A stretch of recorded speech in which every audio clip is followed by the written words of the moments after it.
Terlihat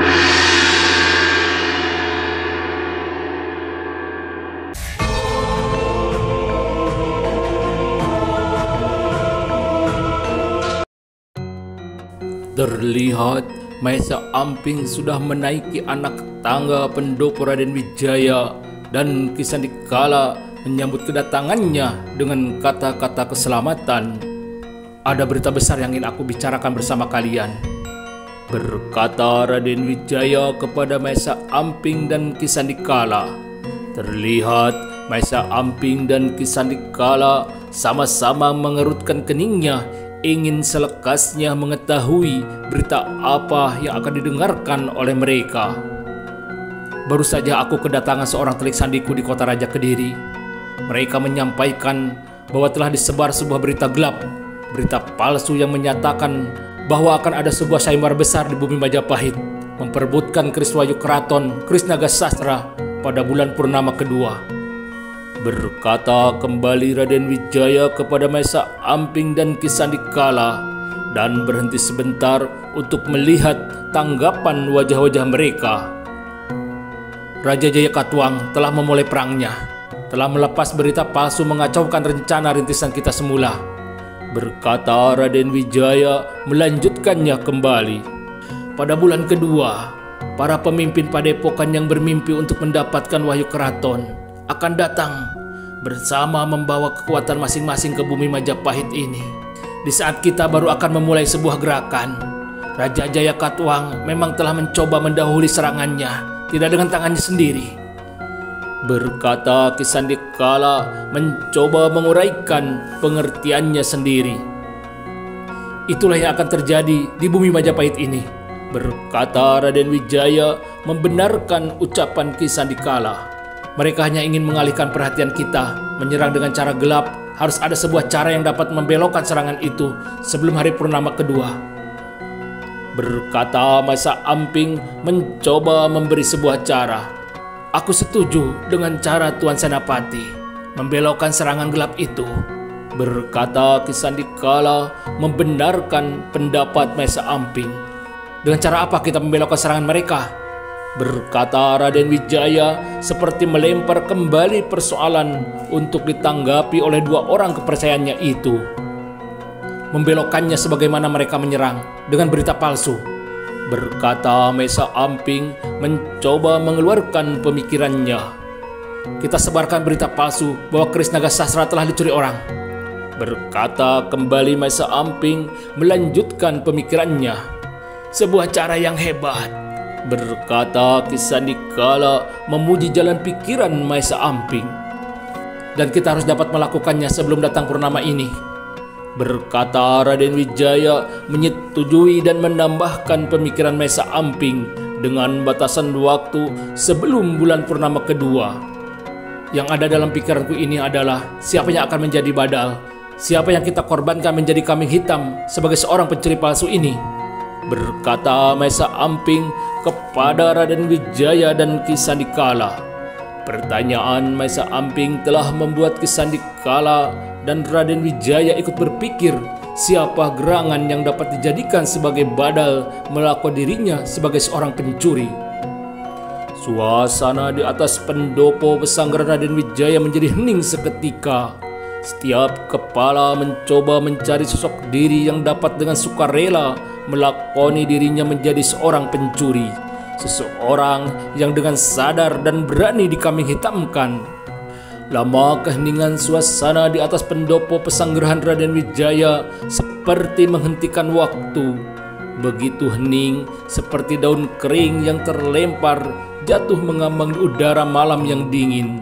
Semua kepala di atas pendopo pesanggrahan Raden Wijaya seperti tengah berpikir keras mencari sebuah nama. Tiba-tiba suara Maesa Amping seperti memecahkan suasana keheningan itu. Aku mendapatkan sebuah nama. Aku mengenalnya dengan baik dan kuyakini pasti bersedia menjalankan tugas yang kita berikan, berkata Maesa Amping kepada Raden Wijaya dan Ki Sandikala. Siapakah menurutmu yang pantas melaksanakan tugas itu? Bertanya Raden Wijaya kepada Maesa Amping seperti sudah tidak sabaran lagi untuk selekasnya mendengar dari Maesa Amping menyebut sebuah nama. Putri Sang, aku yakin anak muda itu dapat melaksanakannya, berkata Maesa Amping kepada Raden Wijaya dan Ki Sandikala. Apakah perlu malam ini kita panggil Putri Sang? Berkata Raden Wijaya kepada Maesa Amping. Terlihat Maesa Amping tidak langsung menjawab, menarik napas panjang dan mengeluarkannya perlahan seakan ingin melepas keraguannya. Biarlah aku sendiri yang akan memberikan penjelasan langsung kepadanya, agar tidak seorang pun mengetahui rahasia ini kecuali kita bertiga, berkata Maesa Amping kepada Raden Wijaya dan Ki Sandikala. Sementara itu malam terus berjalan semakin larut. Lampu pelita malam kadang bergoyang tertib angin yang datang semilir menusuk kulit di atas pendopo pesanggerahan Raden Wijaya. Terlihat Maesa Amping, Ki Sandikala dan Raden Wijaya masih terus membicarakan beberapa kemungkinan bagi kesempurnaan sebuah lakon yang akan diperankan oleh Putri Sang. Pagi ini kamu harus sudah menghilang dari bumi Majapahit, berkata Maesa Amping kepada Putri Sang. Dan ketika malam semakin berjalan mendekati ujung pagi, terlihat sebuah bayangan menyelinap keluar dari pesanggerahan Maesa Amping. Suasana malam yang dingin membantunya tidak diketahui seorang pun, manakala telah keluar menyelinap masuk di kegelapan hutan Maja di malam itu. Dan bayangan itu telah hilang seperti tertelan bumi, tak terlihat meski bayangannya sekalipun. Dan pagi di bumi Majapahit telah dihebohkan tentang hilangnya sebuah keris pusaka, keris naga sasra. Bumi Majapahit seperti terbangun, gempar. Hampir semua orang membicarakan tentang hilangnya keris naga sasra itu. Dan berita itu seperti bibit ilalang yang dibawa lewat paruh seekor burung. Dalam waktu yang singkat, dari mulut ke mulut telah tersebar keluar dari bumi Majapahit. Dan berkat kepandaian orang-orang Raden Wijaya sendiri, berita itu telah terdengar oleh para ketua padepokan, para pemimpi yang telah merencanakan datang di bulan kedua di bumi Majapahit. Dan berita itu akhirnya menjadi santapan dari hari ke hari. Di pasar, di tempat ronda, dan di sawah ladang telah menjadi santapan pembicaraan yang begitu hangat. Dan namanya berita, di ujungnya selalu ditambahi berbagai bumbu penyedap. Antara lain dikatakan bahwa pencurinya adalah seorang yang sakti yang sempat bertempur dengan Raden Wijaya. Dan berita tidak habis sampai di situ. Akhirnya dari pihak penguasa bumi Majapahit telah menentukan siapa gerangan pencuri sakti itu. Dikatakan dari mulut ke mulut bahwa pencuri sakti itu tidak lain adalah Putri Sang, murid tunggal dari keras sakti tanpa bayangan yang sering terlihat di sekitar hutan Bukit Cemara. Di manakah gerangan Putri Sang saat itu? Sebagaimana yang kita ketahui di muka, bahwa sebuah bayangan telah menyelinap keluar dari pesanggerahan Maesa Amping. Ternyata bayangan itu adalah Putri Sang yang harus segera keluar selekasnya sebelum datangnya pagi. Di manakah gerangan Putri Sang saat itu? Ternyata anak muda itu sudah berada di sekitar hutan Bukit Cemara. Di pagi yang masih buta, anak muda itu sudah sampai di hutan Bukit Cemara. Nampaknya tengah mencari seseorang. Siapakah yang dicari oleh anak muda itu? Ternyata anak muda itu mencari seseorang yang pernah ditemuinya di hutan Bukit Cemara. Orang tua yang menamakan dirinya sebagai keras sakti tanpa bayangan. Dan Putri Sang tidak terlalu lama mencari keberadaan orang tua aneh itu yang bergelar keras sakti tanpa bayangan. Ternyata orang tua itu tengah duduk bersandar di sebuah pohon besar. Ketika langkah kaki Putri Sang datang mendekati, Ternyata orang tua itu mempunyai pendengaran yang tajam, telah mendengar langkahnya dan langsung menoleh ke arah datangnya suara.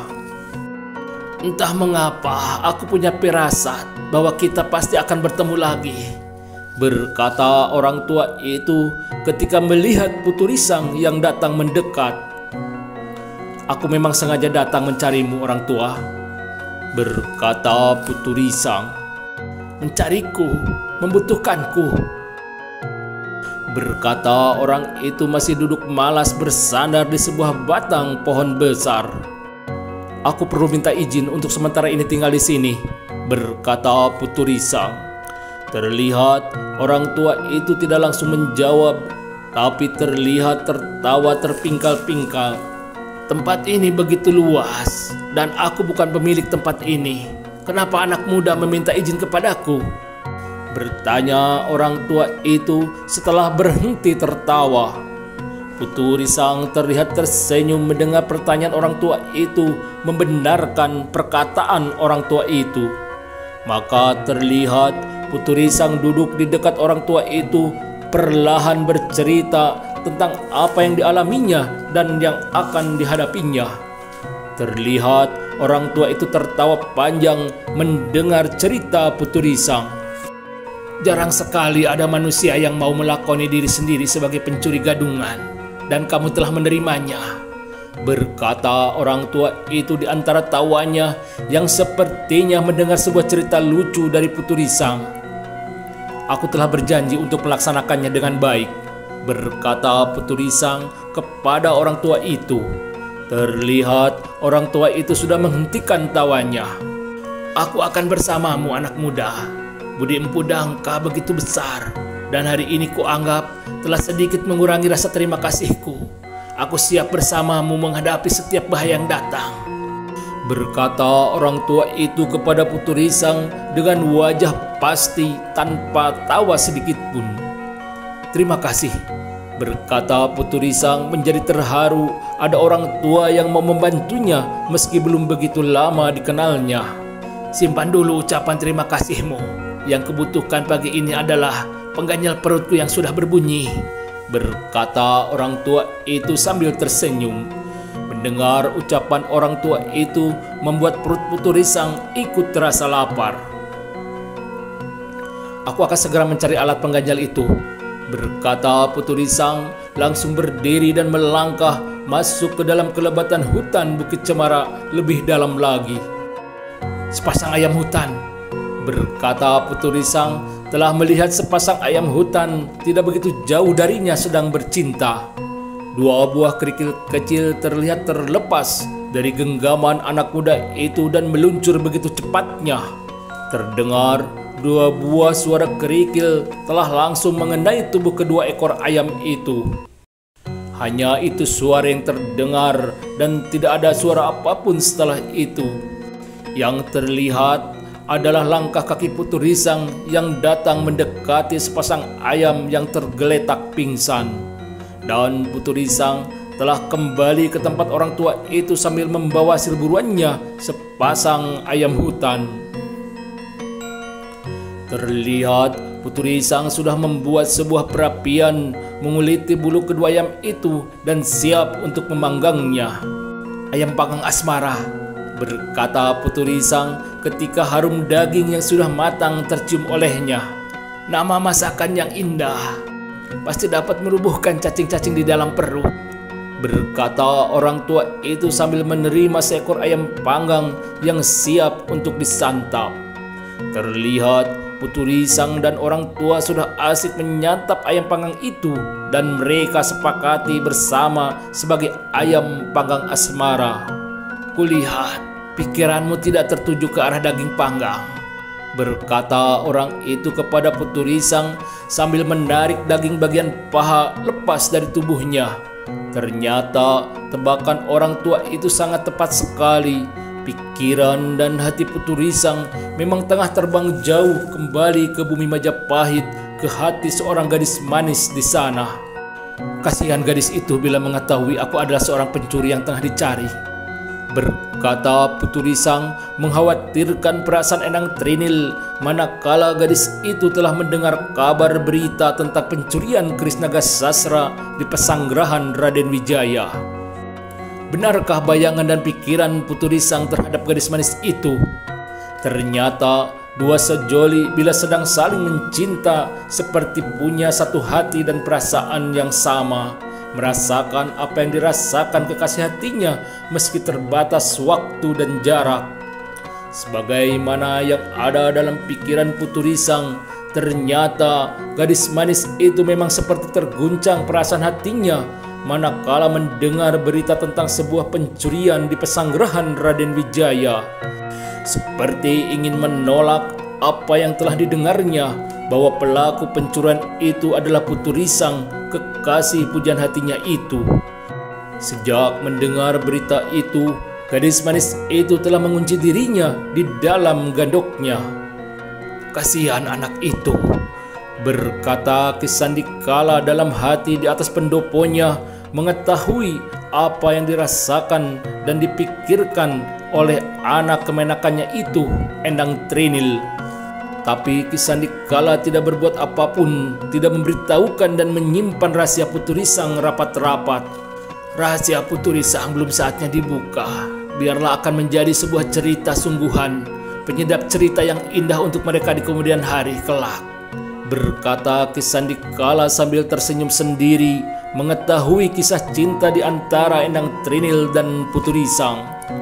Akhirnya, ketika bermaksud untuk keluar dari pesanggerahan, Ki Sandikala menemui seorang pelayan agar menjaga Endang Trinil yang masih mengunci dirinya di dalam gandoknya sendiri. "Aku titip anak gadisku," berkata Ki Sandikala kepada pelayan itu ketika akan melangkah keluar untuk melihat latihan para pasukan khususnya yang tengah berlatih saat itu. Sementara itu di pesanggerahan Maesa Amping, terlihat Maesa Amping tengah duduk bersama dengan tamunya dari Padepokan Bajraseta, Mahesa Semu, Muntilan dan Maesa Dharma. Hadir juga bersama mereka Pendeta Gunakara. Tidak sebagaimana Ki Sandikala yang berusaha menutup rapat tentang rahasia Putu Risang, sementara Maesa Amping dengan terbuka menyampaikan rahasia pencurian itu kepada tamunya dari Padepokan Bajraseta, juga kepada Pendeta Gunakara. "Aku perlu bantuan kalian. Kita harus berada di belakang Putu Risang, membayangi anak muda itu dari kemungkinan yang membahayakan dirinya," berkata Maesa Amping di atas pendoponya setelah membuka rahasia di balik pencurian itu. "Kami akan siap setiap saat," berkata Maesa Semu mewakili semua saudaranya dari Padepokan Bajraseta. "Mudah-mudahan aku dapat ikut meramaikannya," berkata Pendeta Gunakara sambil tersenyum. Namun tiba-tiba saja semua mata menoleh ke arah pintu butulan yang terbuka. Dari sana muncul 3 anak kecil diikuti oleh seorang wanita. "Aku merasa yakin bahwa Kakang Putu Risang tidak seperti apa yang dikatakan orang," berkata salah seorang dari ketiga anak kecil itu yang tidak lain adalah Aditya Warman, langsung duduk di dekat ayahnya Maesa Amping. "Kamu benar anakku, Kakang Putu Risangmu memang tidak seperti apa yang dituduhkan kepadanya," berkata Maesa Amping sambil mengusap kepala anak itu. "Aku akan menghajar mulut siapapun yang mengatakan Kakang Putu Risang adalah seorang pencuri," berkata seorang anak kecil lainnya yang ternyata adalah Gajah Mada sambil mengepalkan tinjunya tinggi-tinggi. "Siapapun tidak akan berani mengatakan itu di hadapanmu," berkata Maesa Amping sambil tersenyum kepada Gajah Mada. "Aku akan mencari Kakang Putu Risang dan tidak akan kembali sebelum menemuinya. Akan kubawa kembali Kakang Putu Risang di bumi Majapahit ini," berkata seorang anak kecil ketiga yang ternyata adalah Jayanegara. Semua orang di atas pendopo pesanggerahan Maesa Amping seperti terpana mendengar perkataan Jayanegara yang begitu berani membela Putu Risang. "Biarlah kami orang dewasa yang akan mencari Kakang Putu Risangmu. Tetaplah kalian di rumah. Ibunda Nyi Nari Ratih akan menjadi pembimbing kalian berlatih untuk sementara ini," berkata Maesa Amping kepada ketiga anak itu. Demikianlah ketika hari terasa sudah semakin terang tanah, terlihat Maesa Amping diiringi 4 orang di belakangnya tengah keluar dari gerbang gapura pesanggerahannya. Anak muda itu sudah mengatakan di mana dirinya saat ini kepadaku, berkata Maesa Amping kepada keempat kawan seperjalanannya tentang keberadaan Putri Sang saat itu. Terlihat mereka berlima sudah memasuki hutan Maja. Sementara itu di hutan Bukit Cemara terlihat Putri Sang dan sahabat barunya, orang tua aneh yang bergelar keras sakti tanpa bayangan itu, tengah mempersiapkan diri, tengah membuat sebuah panggungan sederhana. Hanya sebuah panggungan sederhana dari beberapa dahan dan ranting yang mereka dapati dengan mudah di hutan Bukit Cemara itu. Sementara atapnya mereka tutupi dengan beberapa pelepah daun. Dengan panggungan ini kita dapat melihat siapapun yang datang dari segala arah, berkata orang tua itu setelah merasa panggungan yang mereka bangun itu sudah mendekati kesempurnaannya. Terima kasih Paman, berkata Putri Sang kepada orang tua itu. Namaku Ragil, kamu dapat memanggilku dengan sebutan Paman Ragil, berkata orang tua aneh itu menyebut nama aslinya kepada Putri Sang. Terima kasih Paman Ragil, berkata Putri Sang kepada orang tua itu yang dipanggil sebagai Paman Ragil. Hanya itu tanggapan orang tua itu mendengar perkataan Putri Sang sambil melompat ke atas panggungan yang sudah selesai mereka bangun berdua. Terlihat Putri Sang mengikuti langkah Paman Ragil melompat ke atas panggungan. Indahnya pemandangan, berkata Putri Sang setelah duduk melihat alam sekitarnya dari arah atas panggungan yang mereka bangun. Mereka memang telah membangun panggungan itu tepat di atas puncak bukit yang terbuka. Dari situ mereka dapat melihat ke segala arah penjuru, dapat melihat siapapun yang akan datang mendekati mereka. Sementara itu Maesa Amping dan rombongannya telah tiba di Padukuhan Maja, sebuah padukuhan yang paling dekat dengan bumi Majapahit, dan hanya berjalan setengah hari untuk mencapai hutan Bukit Cemara. Terlihat mereka telah singgah di sebuah kedai di dekat sebuah pasar padukuhan yang cukup ramai. Kebetulan hari jatuh di hari pasaran. Ketika Maesa Amping memesan sebuah makanan untuk mereka, pendengarannya yang tajam mendengar seseorang bertanya tentang arah untuk mencapai hutan Bukit Cemara. Pasti mereka tengah memburu keris naga sasra, berkata Maesa Amping dalam hati, namun tetap tidak menampakkan perubahan wajahnya. Diam-diam mata dan pendengaran Maesa Amping terus berjaga mengamati orang yang dicurigainya itu. Ternyata mereka datang bersama sekitar 10 orang. Mereka pasti datang dari tempat terdekat. 2 atau 3 hari lagi pasti akan berduyun-duyun para pemburu keris pusaka itu dari tempat yang lebih jauh, berkata Maesa Amping dengan cara berbisik kepada 4 orang kawannya sambil menikmati hidangan di kedai itu. Kasihan anak muda itu, seandainya kita tidak datang membantu, berkata Pendeta Gunakara sambil membayangkan 2-3 hari lagi pasti akan lebih banyak lagi para pemburu keris keramat itu berdatangan ke hutan Bukit Cemara. Tapi lain lagi yang ada di pikiran Maesa Amping yang pernah melihat dengan mata dan kepalanya bersama Ki Sandikala, meski dengan cara bersembunyi melihat cambuk Putri Sang dari jarak yang cukup jauh telah mampu meluluh lantakan batu besar hancur berdebu. Tataran ilmu Putri Sang sudah begitu tinggi, pasti dapat menghadapi ratusan orang biasa.